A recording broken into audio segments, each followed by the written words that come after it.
Earlonne, have you been missing me? Nigel, it's only been 2 days. I do not miss you yet. Okay, fair enough. Well, we did indeed wrap up our 8th season last week, Woohoo. and we already have a bunch of stories we're excited about to share with you next season. Yep, and we'll be back at you in the first week of March. But we want to leave you with something while we're away. Yes, it's a podcast we learned about recently called Written Off. It's made by Lemonada Media and Black Bar Mitzvah and grew out of a creative writing program in Los Angeles made up of system-impacted young people. It's hosted by author and journalist Walter Thompson Hernandez, and each episode features a big-name artist like John Legend, Issa Rae, or Jay Ellis reading a piece of work from a young writer. Then Walter talks to the writer about their lives and creative process. We're going to share Written Off's second episode with you. In it, writer Candace Price talks about moving from her pain and trauma into accepting and loving herself as a Black queer woman. But before that, we hear one of Candace's pieces read by actress Keke Palmer. Before we begin, we want to warn you that today's episode features conversations about suicidal ideation and self-harm, which may not be appropriate for all audiences. If you or someone you love needs help, please contact the National Suicide Prevention Lifeline at 800-273-TALK or 8255. You can also message the crisis text line at 741-741. Each service is free and available 24/7. This episode also includes explicit language. For a bleeped version of the show, visit our website, lemonadamedia.com.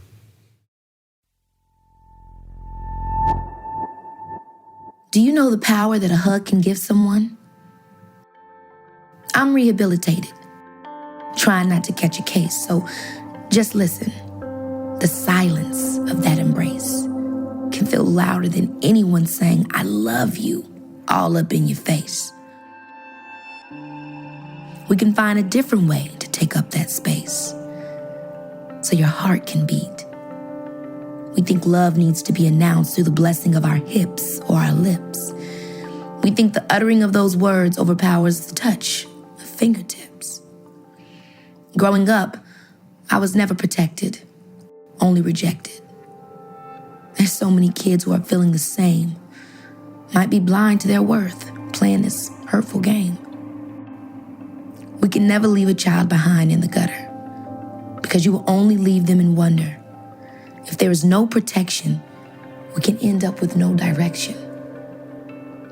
But we got a lot of young Black kings and queens who are our future, who are waiting to receive Black love.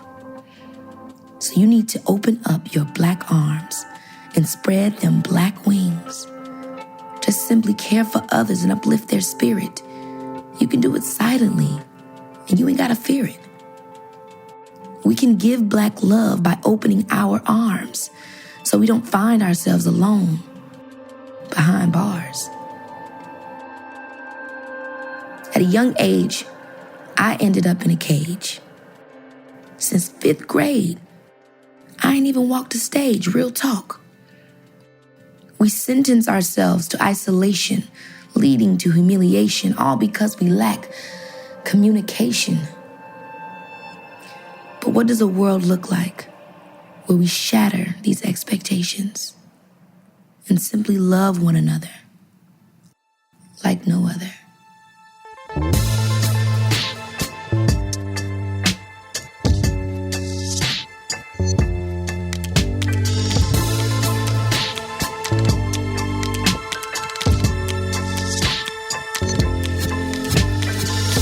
I'm Walter Thompson Hernandez, and this is Written Off. You just heard actress and TV personality Keke Palmer read Silent Love by ILW alum Candace Price. Before we spoke, I saw her pop an entire pack of sweethearts into her mouth, all at once, followed by another and another. That's the thing I noticed about Candace. She has this subtle playfulness about her, and a charm. But it's not loud, and it's not in your face. I mean, she does have a thing about the word silent. She's even got it tattooed on her arm. In fact, it's a little hard to hear when she talks. Her voice is soft enough that you kind of have to lean in to pick up her words. From her writing, you know, closeness wasn't something that was granted to Candace when she was a kid. But she's living in that space now. Also, this playfulness, it's like the two things that she never got. And she's finally allowing herself. And it's hard not to love it for her.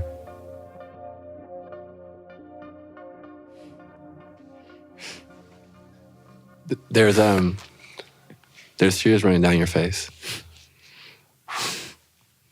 What's going on, Candace?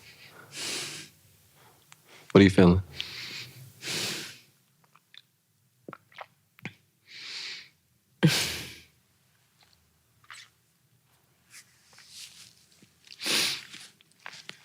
I don't know, like,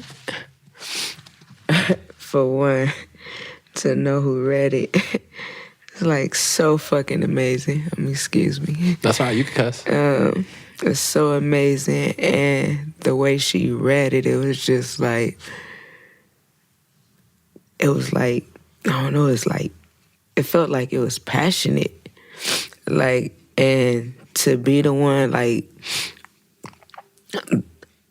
the one that wrote it, but to be the one to sit back and just listen to, like, that soft voice echo, like, off my words, like, and I'm just, like, my heart, like, I'm happy, but then it's, like, the way she said it just, like, let me know, like, I've been through a lot, but then at the same time, I'm still here and I survived, I overcame it, you know, and, like, it was the way she read it for me, like, the way she delivered the message, like, and that was, I don't know.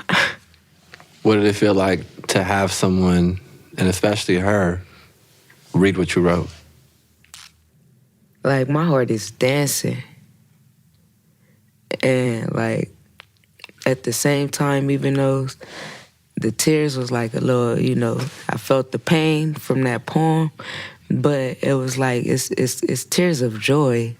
Like, whoever thought that a celebrity, especially one I love, like, to read my work. So, yeah. That's nice. Yeah. Now I would love to write a book and let her read it. Hold that same energy, right? Yeah, for sure. Tell me about writing this poem and writing this piece. Like, where were you? What kind of place in your life were you in? The day you wrote this, like, walk me through that.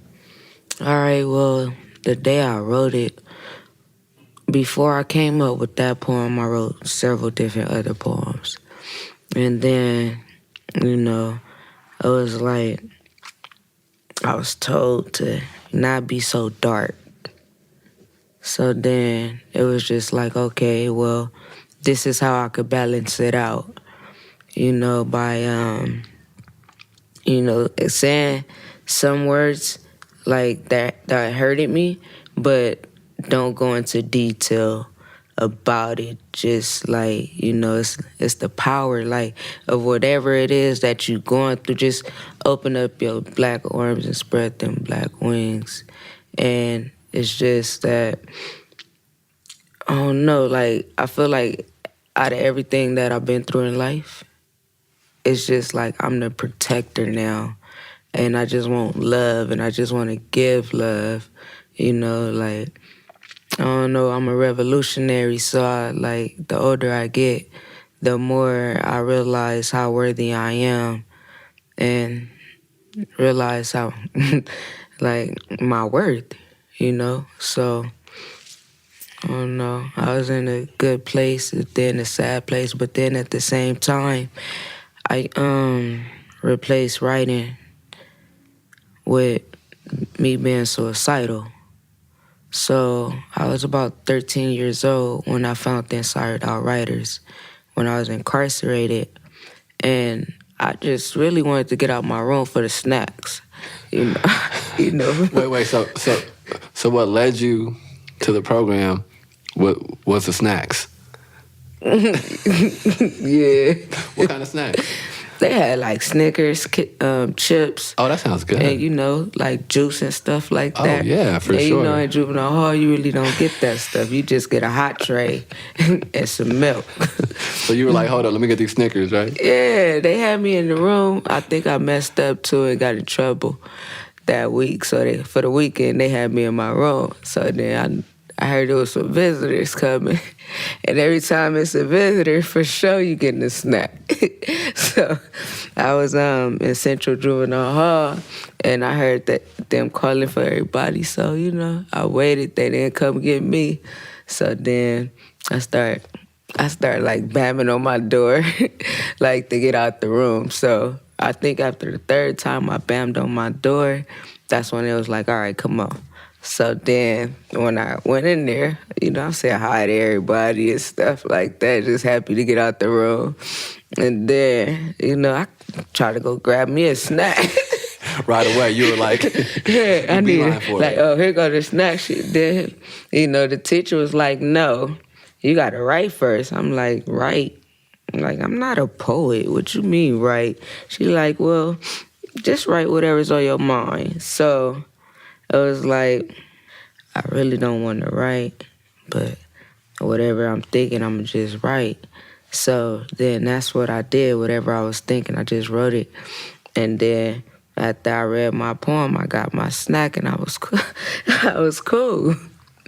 I was chilling, but it was like when I was in my living room, and it was just that, I just had to switch it up, because I got a lot of dark poems, and it's like, all right, what's sad but not so sad, and at the same time, would it leave a message?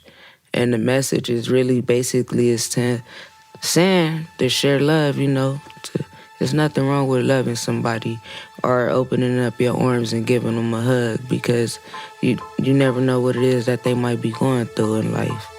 And that hug could be so powerful.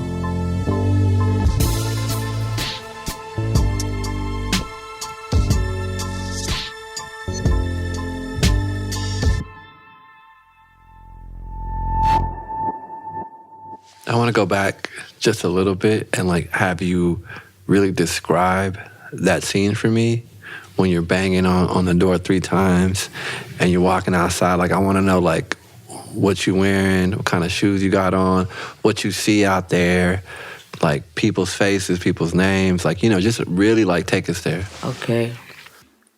This setting, it's 4 walls, it's a tile floor, it's a metal bed,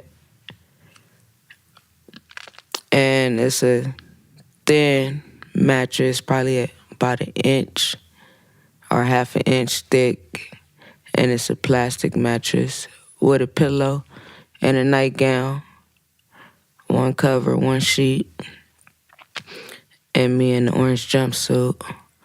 It's a sink, and it's a toilet with, hygiene products, which might be soap, toothpaste, and deodorant, if they give us that, and me. So when they came, I started bamming on the wall, and the staff came to the door and was like, Price, why you keep bamming on this door? I told her, let me out the room, I want a snack. They like, all right, Price, let me see if the teacher will let you, come in. So then they talked to the teacher, and the teacher is like, yeah, she got enough room for me. So when I went in there, I just waved to everybody.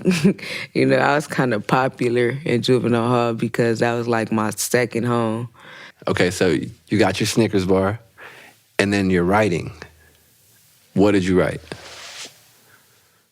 The first poem I wrote was The Statement to Leo. Tell me about it.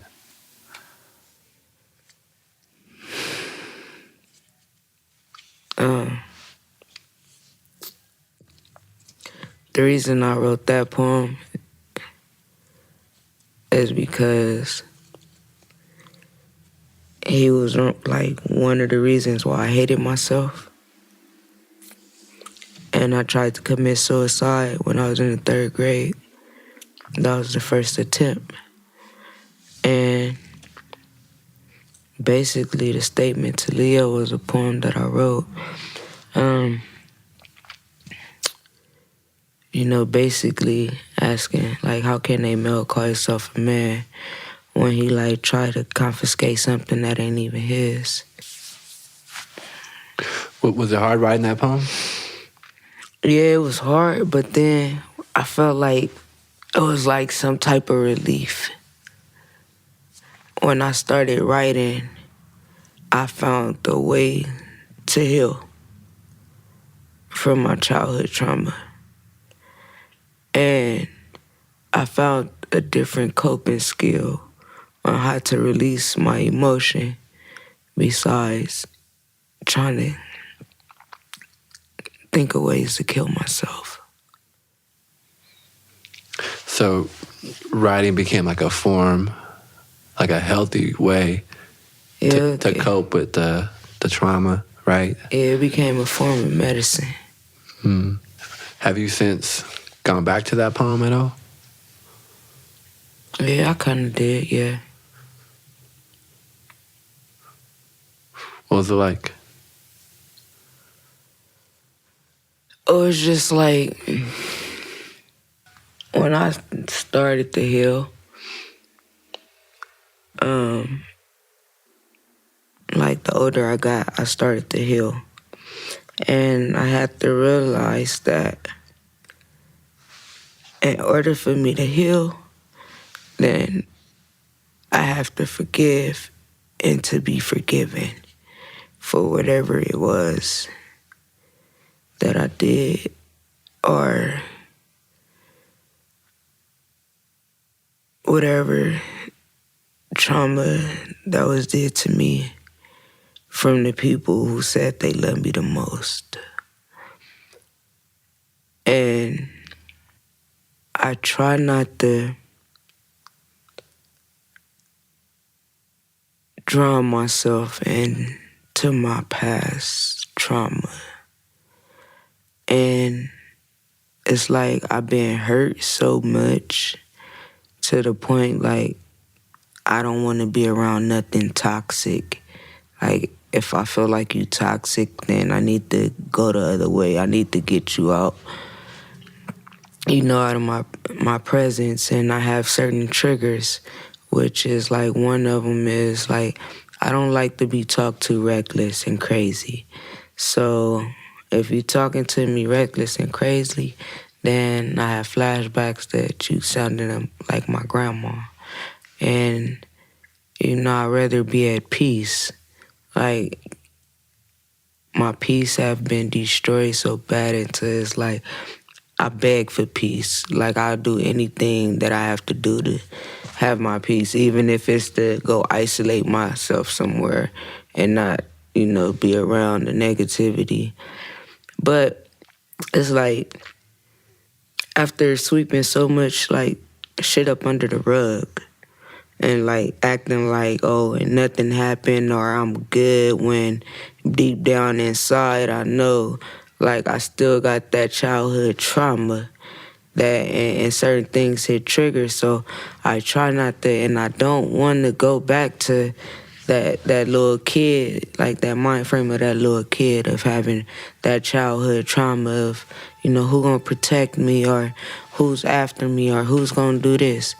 And, it's just like I got a like an army, like I got like a little defense up,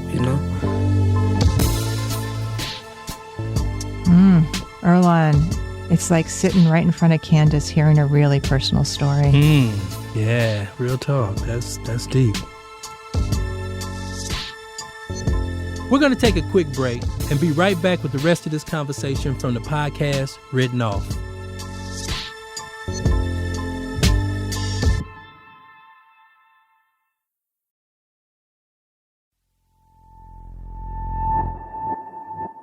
The role of writing today. in your life? Are you still writing? Yeah, I still write. I started to write, work on a little book. So, I'm trying to put everything together. And writing, I still love writing, like especially when I have emotions to get off. Like that's another way to release my emotion, is just expressing myself through my words and writing on my paper or on the notes on my phone and talking to them and expressing the way I feel, knowing that they ain't gonna talk back, you know? So, like I love writing. I still love writing. Mm-hmm. There's a part in your poem here where you write about black arms and black wings, and eventually you write about black love. What does that mean to you? Like, black love, like basically when I say open up your black arms, spread them black wings, and give out black love, is because a lot of parents, I'm gonna be honest, a lot of parents talk shit to their kids. They make them feel like shit. They talk to them like they shit. They treat them worse than they treat they man. Some of them will treat them worse than they treat they man. Let's take it there. Okay, so, like, my thing is, like, instead of me being protected, I just got beat and neglected. While she hated me, she still loved him. And, you know, I felt like should no kid ever have to go through knowing that my mama loved that man, and it may not even be the daddy more than they love me. Or either, you know, and it's vice versa, it's men and women that'll do this. But it's like, instead, like some women, when they find out that their kids are being touched on, instead of them protecting them, a lot of them won't believe them, or they'll say, what you doing, or get to calling them out their name. And that shit ain't cool, bro. You know, and that's like one of my biggest pet peeves is like, don't talk to that kid reckless in front of me, because I will say something. And I'ma feel the need to protect that kid, because I remember that I was once that kid. You know, I was the talk at the table while they smoked cigarettes and drank coffee, and I was the talk like an old school soap popper. So it's like, I know that feeling. I know how it feels to like lose your worth. I know how it feels to hate yourself, to want to kill yourself and actually mean it because you feel like the world would be better off without you. So, I don't know, in the black community, it's really not that much love given out, you know? And I feel like if they gave out more hugs or, you know, uplifted that kid instead of degrading that kid or talking crazy to that kid and calling them out their name, then that kid would be a lot better. Like, you know, like when you verbally abuse a kid, you drop their self-esteem and you make them feel a way that they should not be feeling at that age. Yeah. And if you're thinking back and if you're imagining things, like, what does your life look like without writing today? Fucking lost. Lost. How so? Because, like, writing is what saved me. You know? Like, writing became my medicine. And it gave me different ways. It gave me another coping skill, you know, to have instead of hurting myself. And, I mean, writing is always better than fucking cutting yourself, popping pills, and trying to hang yourself. So I'd rather continue to have writing. Like, I love poetry. Like, I love music and stuff like that. So it's like, without music and without writing, I'll be lost in, I'm not trying to be another statistic, really lost in the sauce. Like, especially when it's a form of therapy. You mentioned music a couple of times. Like, what do you listen to? I listen to, like, Black Woman by Danielle, Stand Up by Cynthia, and it's like, I feel like, okay, like, you gotta appreciate the fact of being a woman, but at the same time a Black woman, especially by me being a lesbian Black woman. And it's like, I used to have like very low self-esteem. So now it's like, by, like having certain people to like uplift my confidence and me first and foremost, it's like, yeah, I'm a Black woman. Like, look at my dark skin, my kinky hair, like, yeah, they hate me. Like, like that song, like, everybody want to be Black, but don't nobody want to be you feel me? So it's like, it's hard out here in these streets to be a Black woman, especially like a lesbian Black woman. And, I dress like a boy, so I get like racially profiled. And then I'll be like, I'm a girl, and they don't even care. Like, with, as far as the police, but I'm just loving the skin that I am in. Like, I'm loving the person that I am in, especially from coming from a dark side where I came from, which is like not loving myself, having self-hate, and always felt that I was like ugly. I might not be the finest motherfucker out here, but I know I got some type of sauce. Right. If you could describe yourself outside of writing and poetry, who is Candace? I'm a revolutionary. First and foremost, I'm a Black woman. I'm a revolutionary. I'm a protector. I'm an advocate. I'm a voice for the unheard.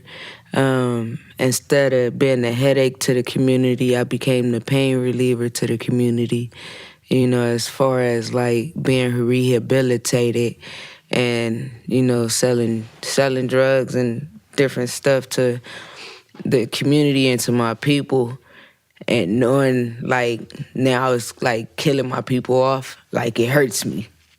But the younger me would have been like, oh shit, I'm gonna go ahead and get that dope sack, or I'm gonna go figure out how I'm gonna go make some money to go hustle.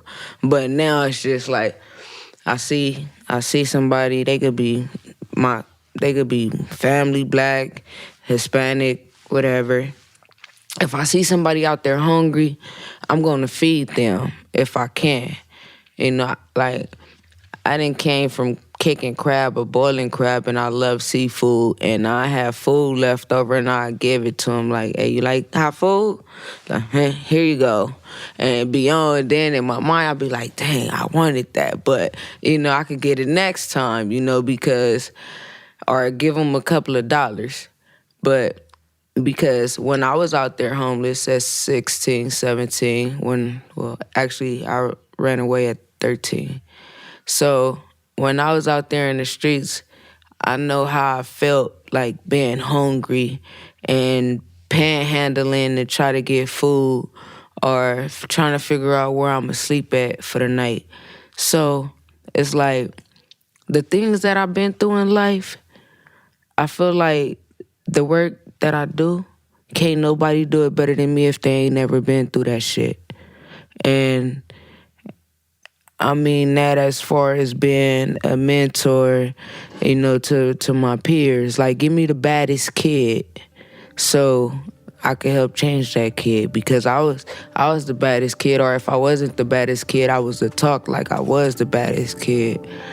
And, I had, like, don't get me wrong, my life has not always been perfect, and I done had a couple of downfalls in my life. But at the same time, like, I'm at a happy place. Thank you, Candace. No problem. Thank you.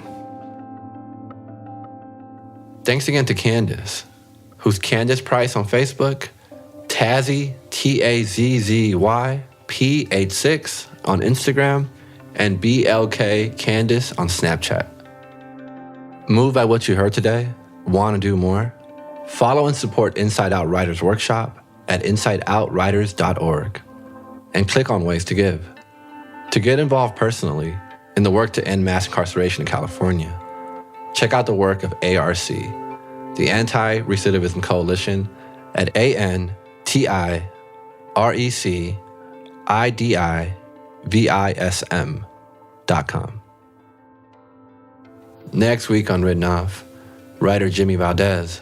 Wow, bro, what a trip, man. It's crazy how that is really interesting to me. I've never really heard somebody else recite my stuff, you know? Wow.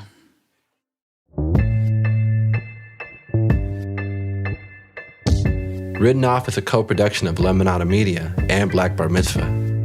Our producer is Claire Jones. Supervising producers are Jorge Olivares and Chrissy Pease.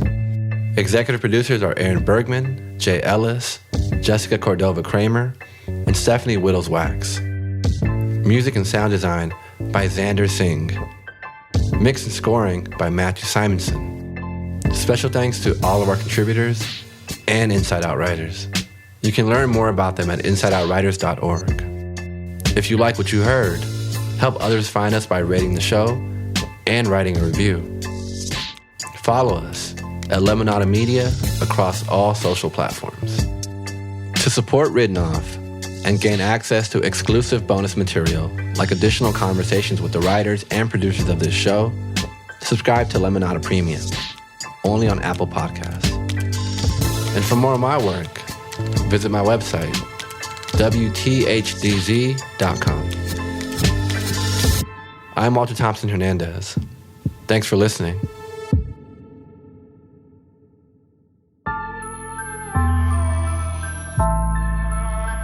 Earlonne, I love how they are pairing kind of big name talent with up and coming artists. I mean, you can really hear in Candace's voice how important this kind of collaboration is. Yeah, I mean, I appreciate them holding that space for system impacted young people.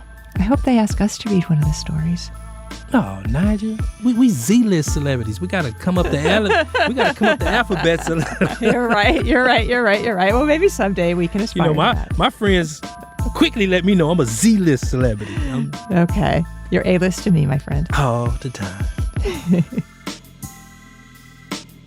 You can find more about Written Off and a bunch of other really cool podcasts at lemonadamedia.com. And also, you can check out our website, earhustlesq.com. And Earlonne, if listeners miss us, maybe they could think about buying our book as a way to keep close. This is Ear Hustle, unflinching stories of everyday prison life. Available wherever you get your books. Support the local mom and pop stores. And happy holidays. Happy holidays to you all. Nice. We'll get some nice singing voice. in sometime, night.